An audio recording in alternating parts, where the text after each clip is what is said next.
법무사 분들은 다 경공매를 잘하는 거예요? 공부는 하는 사람이 있어도 직접 투자하시는 분들은 0.1%도 안 된다고 봐야 돼요. 소송이라든지 다른 쪽으로 풀어줄 수는 있는데 직접 투자는 안 하세요. 부동산은 기본을 알게 되면 이게 뭐 물건이 뭐 이게 특정적인 건 아니에요. 수익률을 따져서 가장 많이 나는 거를 선택하는 것 뿐이지. 투자는 제가 직접적으로 한 것도 50개 이상 되고 간접적으로 하게 되면 100개 이상 되겠죠. 2,300억 정도를 부동산으로. 변호사님 안녕하세요. 네, 안녕하세요. 여기는 어딘지 한번 소개 한번 부탁드려요. 여기는 뭐 초라하지만 제가 근무하고 있는 제 사무실입니다.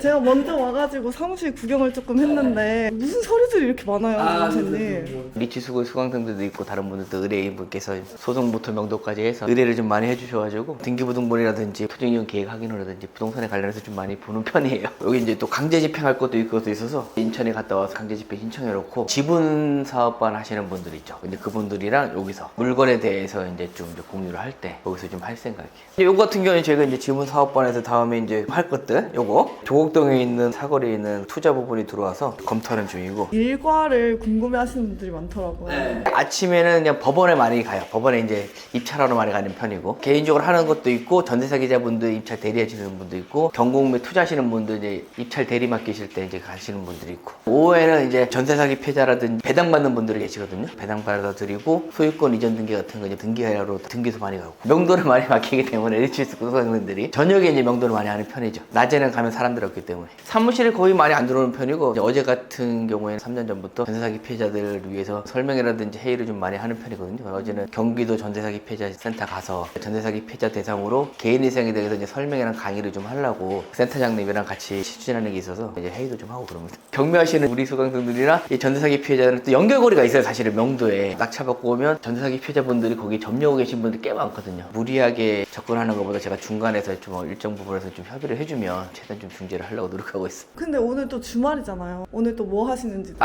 예, 주말에는 제가 이제 강의하고 있는 지분 강의에서 3주차 되면 현지 임장을 나가요. 분위기 임장도 보고 단지 임장도 보고 물건이 있으면 물건 임장도 가는데 오늘은 일기 신도시에서 평촌 쪽으로 좀 임장을 나가보려고 잠깐 사무실 들어서 자료 좀 챙겨서 이제 평촌으로 좀 가야 될 상황입니다. 주말에는 강의하고 임장 가시고. 네, 맞아요. 오늘 저희 수강생들 임장해야 되니까 루트라든지 평촌 일기 신도시니까 재건축 이슈가 좀 있어서 오늘 이제 설명하기 위해서 자료를 뽑은 거고 요거는 제가 오늘 저녁에 끝나고 와서 제가 경공매로 낙찰받은 집의 전세 계약을 재계약하는 날짜라서 오늘 저녁에 이제 경기도 광주로 가야 돼요. 그 당시 시세는 감정가는 4억 정도였는데 이분의 1 지분을 2억에 나왔었는데 1억 천에 받고 그리고 그 다음에 지분 수업에서 배웠던 그 기술을 사용해서 상대방 것까지 부당이동 소송을 해서 그것도 경매를 넣어서 공유우선 매수를 해서 또 그것도 한 1억 천 정도. 4억 물건을 2억 2천에 매수를 하신 거네요? 지금 현재는 3억 5천인데 지금 팔게 되면 양도소득세 부분이 좀 발생을 해서 기존에 있던 임차인하고 재계약을 하면서 상생 임대인 제도라는 게 있어요. 또 취득할 당시에 조정지역일 경우에는 2년을 거주해야 되는 조건이 있거든요. 비과세 받으려면 상생 임대인 제도라는 게 있어서 거주하지 않아도 기존에 있는 임차인 부분을 하고 다시 재계약을 할 때 전세금이라든지 보증금을 올리지 않으면 거주 조건이 면제돼서 비과세 받는 혜택이 좀 있어요. 그럼 이분은 전세 이번에 재계약 얼마에 하신 거예요? 2억 7천만 원. 2억 2천 정도에 매수를 했는데 지금 전세가가 2억 7천. 네, 근데 원래는 그전에는 3억 천 정도에 있었는데 하도 요즘에 전세사기 피해자가 심해지면서 보증보험에서 126% 다운되면서 공시지가가 내려가면서 이번에는 2억 7천에 재계약을. 보증보험 한도만큼. 네, 맞아요. 보증보험 한도가 넘어가면 계약을 안 하니까 2년 뒤에는 이제 비과세 혜택을 보려고 준비를 하고 있는 중이에요. 법무사 직업에 대해서 궁금하신 분들도 많을 것 같아요. 어떤 일을 하는 건가요, 법무사는? 법무사가 하는 일은 검찰이나 법원에 제출하는 서류를 대행하는 업무예요. 소송할 때는 소장도 제출할 수도 있고 답변서도 제출할 수도 있고 경공매 관해서는 이제 민사집행법이라는 절차법이라서 절차에 따라서 진행하는데 민사집행법을 공부하는 전문직 자격은 법무사밖에 없어요. 그거를 이용해서 부동산 경공매도 하고. 법무사 분들은 다 경공매를 잘하는 거예요? 거의 안 해요. 거의 안 해요. 특화된 분이 많지 않나 봐요. 공부는 하는 사람이 있어도 직접 투자하시는 분들은 0.1%도 안 된다고 봐야 돼요. 부동산 경공매에 대해서 문제가 생기면 소송이라든지 다른 쪽으로 풀어줄 수는 있는데 직접 투자는 안 하세요. 저는 이제 좀 직접 투자하다가 공부한 케이스다 보니까 반대네, 오히려 투자를 하다가 더 투자를 잘하고 싶어서 법무사를 하신 케이스니까. 경공매뿐만 아니라 지분 부동산 관련해서 지분권자들끼리 마음이 안 맞을 때 법무사님 많이 찾아오신다고 하더라고요. 네네. 일단 지분 부동산을 가면 부동산에서는 안 받아주고 일단 매도 자체가 안 되기 되기 때문에 협의가 되면 같이 팔면 되는데 안 되기 때문에 자기 물건만 팔 수 있느냐고 먼저 물어봐요. 근데 부동산에서는 안 된다, 힘들다라고 얘기를 하기 때문에 이걸 어떻게 해결할까 고민을 하시다가 법조인들을 찾아가는 거죠. 소송을 하기 위해서. 그렇게 했을 때 더 수익이 많이 난다라면 당연히 그쪽으로 진행할 텐데 거기에 대해서 이제 법조인들이 피드백을 못 해주잖아요. 이 물건에 얼마짜리 가치가 있는지, 미래 가치가 있는지 기본적으로 근본적인 거를 판단을 못 하기 때문에 진행하게 되면 소송하는데 한 1년에서 1년만 걸립니다. 대법원까지 가면 뭐 5년 걸립니다. 끝나고 나면 또 경매하는데 또 1, 2년 걸립니다. 요런 얘기밖에 안 하다 보니까 저한테 이제 와서 소송을 하게 되면 이런 이득이 있고 이런 장단점이 있고 반대로 매매를 진행하게 되면 이런 장단점이 있으니까 비교해서 선택하시라 그래서. 그렇게 상담 오시는 분들 물건도 사신다고 들었거든요. 맞아요. 서로 윈윈이긴 하네요. 2, 3년 기다려서 비용 다 내고 파느니 1년에 한두 개? 제가 못하는 물건은 금전적인 부분 때문에 해서 같이도 하고 있고. 그런 분들은 어쩌다가 온전한 물건도 아니고 지분을 가지고 와서 얘기를 하시는 거예요? 가장 큰 부분은 상속 부분이 가장 이제 싸움이 다툼이 많이 일어나요. 아파트로 예를 들면 상속을 받았는데 가정 중에 한 명만 살고 있는 사람들이 많으세요. 나머지 분들은 말도 못하고 세금만 계속 내고 있고 쫓아내지도 못해요. 그러다 보니까 이런 문제에서는 경제적으로 악화되니까 최악의 경우 이제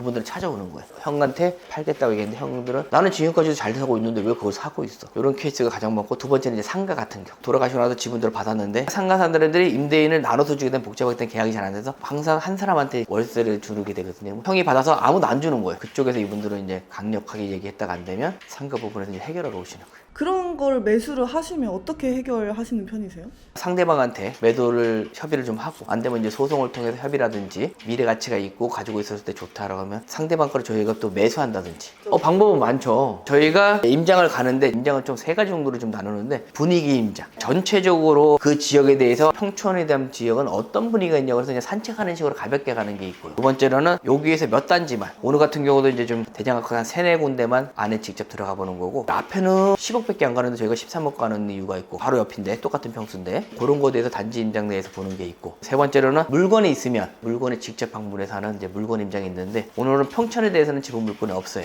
그래서 오늘은 분위기 임장으로 이제 좀 돌아다니고 3곳 정도만 아파트 단지 내 들어가서 왜 대장 아파트인지를 한번 좀 직접 볼 생각이. 지분 부동산이든 특수 물건이든 기본적으로 기초를 알고 부동산 가치를 알아야 지분 물건이 나와도 거기에 안정적으로 투자할 수 있는 거지. 제가 수업 시간에 얘기하지만 팔릴 수 있는 물건을 저렴하게 사는 게 부동산 투자의 포인트지, 팔릴 수 없는 걸 저렴하게 사봐야 그냥 계속 갖고 있는 거예요, 평생. 팔릴 수 있는 물건을 저렴하게 살 수 있는 방법을 계속 연구하는 거죠. 그럼 오늘 임장 일정은 대충 어떻게 돼요? 평촌역을 기점으로 위에 이제 평북이라고 얘기하고 아래를 평남이라고 얘기하고, 동쪽으로 보면 인덕원역 근처가 있어요. 크게 평북, 평남, 인덕원. 오전에는 평북 쪽이랑 평남 약간 돌고 점심 먹고 근처에 이제 재개발전축이 있을 수 있는 부분에서 설명을 드리고 인덕원까지 오전 2시간, 오후 2시간 정도. 재건축 재개발 일어나는 게 기다릴 수 있는 인내심만 있으면 수익이 확보가 되는 물건이라고 보시면 돼요. 재건축 같은 건 아파트이기 때문에 그렇게 노후화되지 않으면. 근데 재개발, 재건축도 지분 물건이 나오나요? 많이 나오죠. 상속도 있고 부부 공동명의도 있고, 특히 도로 같은 건 좀 많이 나오고, 불특정 다수가 막 가지고 있거든요. 재개발하려면 이제 도로를 물고 주택을 지어야 되잖아요. 도로가 있어야 되니까. 주택은 개인명이지만 도로는 다 공동명의로 돼 있거든요. 도로, 토지, 뭐 재개발, 재건축, 아파트, 빌라 엄청 많이 하시네. 부동산은 기본을 알게 되면 이게 뭐 물건이 뭐 이게 특정적인 건 아니에요. 수익률을 따져서 가장 많이 나는 거를 선택하는 것 뿐이지, 초보 때는 아파트만 하라고 그러죠. 안정적이니까 좀 더 팔릴 수 있는 물건이 좀 빨리 팔리니까. 시간이 지나고 자기가 어느 정도 된다면 주주적으로 보시면서. 그런 거 물어보잖아요. 투자자분들 뭐 몇 개 낙찰 받아봤다, 뭐 등기 몇 개 쳐봤다 이런 얘기 하는데, 법무사님 어느 정도 해보신 것 같으세요? 투자는 제가 직접적으로 한 것도 50개 이상 되고, 간접적으로 하게 되면 100개 이상 되겠죠. 2,300억 정도를 부동산으로 계약을 썼을 때 이제 저를 통해서 하다 보니까 부동산을 했기 때문에 그런 일만 많이 들어오는 것 같아요. 주위에 이제 아시는 분들이 다른 업무도 주지만 그쪽으로 특화가 되셨군요. 본업이랑 투자랑 강의랑 세 개가 연관이 돼가지고 시너지가 더 나지 않나요?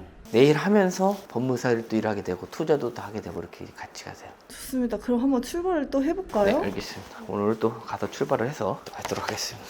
지분이라 그래서 좀 어렵게 생각해서 경공매 하다가 이제 수익이 안 나서 이런 분들만 이제 오실 줄 알았는데, 일기 때는 다양하시더라고요. 경매를 아예 모르시는 분들도 있었고, 경매 절차에 대해서 알려드리고, 2, 3기 갈수록 점점 수익을 좀 더 많이 보고 싶으신 분들, 극과 극이에요. 자본금이 있으신 분들과 없으신 분 두 쪽으로 나누시더라고요. 아예. 자본금이 없어도 할 수 있는 투자가 또 지분 경매기도 하고, 자본금이 많으면 많을수록 유리한 투자가 또 지분 경매기도 해가지고. 대출이 안 되다 보니까 현찰을 갖고 계신 분들은 혼자 독식하는 경우도 많고, 우량물 거는. 토지 같은 경우는 초소액도 있기 때문에 또 완전 양극화되는 것 같아요. 다른 투자에서 대출이 안 나오시는 분들, 대출을 더 이상 받을 수 없으니까 어차피 그 있는 데서 한도에서 할 수 있는 건 한계가 있고, 아무거나 막 사면 저희도 수익이 안 나기 때문에 그래도 1년에 한 20-30% 이상을 안정적으로 날 수 있는 부분을 일단은 기본적으로 안정성에 많이 무게를 둬요. 도곡로에 있는 사거리에 있는 큰 물건 같은 경우 210억에서 220억 정도 가치가 간다 그러더라고요. 파악을 안 해봤는데 그거를 지금 110억 정도에 딜을 하고 있는 중이고, 기본 50% 싼 거죠. 건설회사에다가 같이 하자고